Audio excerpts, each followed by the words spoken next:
I'm Jason Little, and this is 10 minutes off of the top of my head. Religion versus Faith, Part 4. I've decided to look down on you today because I'm going to talk about religion. Religion! Religion and politics are two of the most controversial subjects you can ever bring up to anyone at any time. Every time you bring up religion and every time you bring up politics, man, people get mad! You're no different. I'm no different. Actually, I get delighted because I love to talk about religion and politics. Now here, let me move this up here and we'll put it the normal way because I would never talk down to you because you don't deserve that. But you know what? Religion has talked down to us now for centuries. And not just the crazy religions like Islam, like we talked about in the Islam videos, and not just the crazy religions like Mormonism or like Jehovah's Witnesses or like Voodoo or Hinduism. I don't want to necessarily characterize all of them in the same class that I do Islam, but they talk down to you, especially Christian religions, especially gigantic denominations and gigantic institutions. Do you think that it's some kind of a mistake or some kind of a, wow, we just didn't know situation that when the Pope in Rome sits high up in his throne, that he's looking down on all those people? That's a symbol. He really does look down on you because there's a hierarchy in religion. And it starts at the bottom with the people, the unwashed masses, if you will. That's the way that they look at us because that's what they think of us because that is what most of them are. In religion, the unwashed masses are at the very bottom. And then just above them, you've got, in Catholicism specifically, the parish priest. And you can substitute any denomination that you want to in it. The congregation, the diocese, whatever the word you want to put in there, the group of people that are not in the clergy. They're the bottom rung, the unwashed masses. Then right on top of them are the pastors or the parish priest or whatever. Then you have on top of those guys, you have the district directors. And it's different for the different denominations how they go about doing that. But there's district directors, state directors, the director of the country, the national bishop, if you will, the cardinal from the United States. And I don't know all the intricacies of it, but it goes like that, like a pyramid, and it points to one guy at the top. And for many denominations, it's the president of that denomination, whether it's Southern Baptists or Methodists or United Methodists or Presbyterians or Episcopalians or whatever. There's one guy at the top. In Catholicism, it's the Pope. And the Catholics are the easiest to pick on because they're the most segregated in their denominations of people, if you will. You've got the pennies down at the bottom, the people. You've got the quarters, the parish priest. You got the 50-cent piece, the bishops. You got the dollar, the cardinals. And then you got a $100 bill, the Pope. Religion looks down on you. And religion is not faith. Religion is man's attempt to get to God. And guess what? Got to adjust the camera a little bit. Man's attempt to get to God. Oh man, I got issues here. What was going on? I had this earlier perfect just about, but now it wants to slip back. You're just going to have to deal with it. Man's attempt to get to God. Now, what they do in religion is they impose a bunch of rules on you, and they give you a bunch of guidelines, if you will, of things that if you don't do them, you're going to be made to feel inadequate. You are going to be possibly cast out. And this has happened from the beginning. Any religion that has come up through the ages has been this way.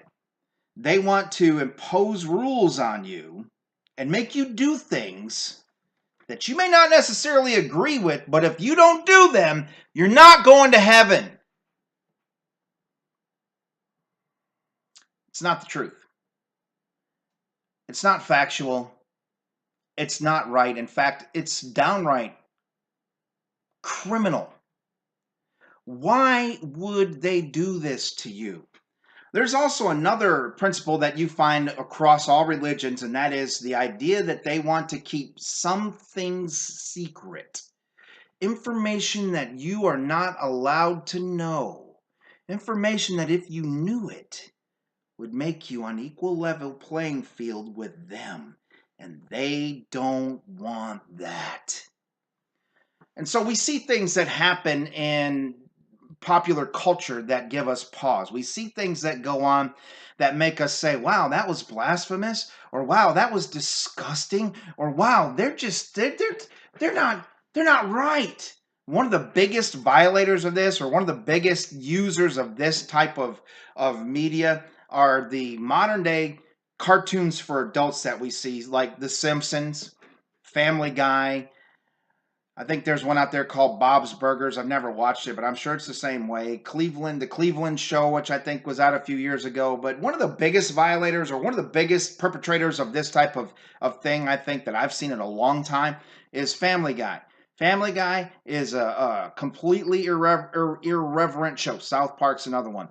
Family Guy and South Park, completely irreverent. They do not respect anything or anyone.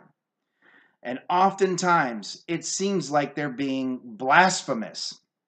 And you've seen this in all kinds of movies as well. They'll bring a character on that is supposed to be Jesus or supposed to be God, and then they will absolutely make fun of them and talk and say things that are horrible about somebody that we worship and love and respect and believe and know is God. And they have their characterization of him. And we look at it and we say, well, that's blasphemous. And it is. And I'm not excusing them, and I never would. It is blasphemous. But 9 times out of 10, they're directing their comments, their blasphemous statement toward organized religion, especially the Catholic Church. That's who they're really trying to nail with those type of things. And so we see that as Christians, and we see that as people of faith, and it offends us, and it should offend you. But don't take it out of context. It's not necessarily aimed at the Christian. It's aimed at the religion, at the Catholic. And this stuff gets into popular culture, and it gets into the minds of people who watch these shows, and the minds of people who have been programmed their whole life to think a certain way. And then it forms a belief and an opinion within them. And then they extrapolate that belief and opinion about religion to everything about faith.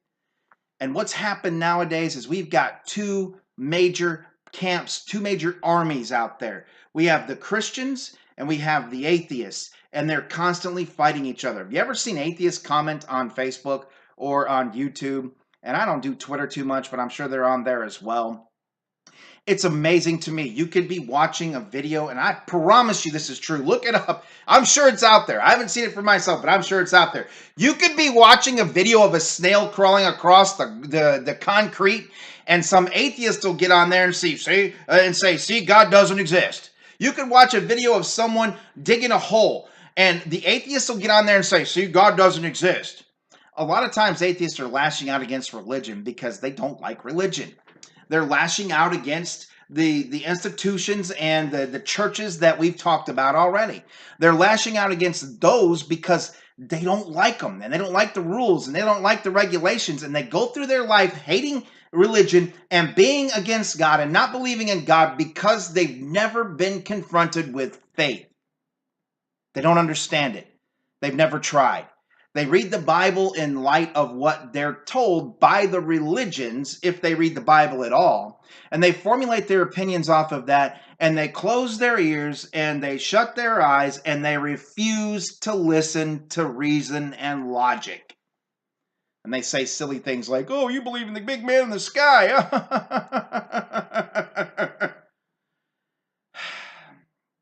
Atheists really bother me. I've got a huge problem with them. I'm supposed to love them and want to minister to them and preach to them and try to work with them to come to an understanding of the grace and salvation that is freely given by Jesus Christ our Lord. And on the other hand, I want to wrap my hands around their neck and choke them until they turn purple. So y'all pray for me. I confront them every now and again. I try not to do it so much because it does make my blood pressure go up, and I'm a fat boy and I need to lose some weight. I don't want to affect my heart. You know what I'm saying? So pray for me on that too. Anyway, my time is gone. I appreciate you watching this video. Please like, subscribe, and comment. Let's have a discussion. Let's have a conversation. This shouldn't just be me yelling at you. You can yell back at me as well. Until next time, God bless you. See you on the next video.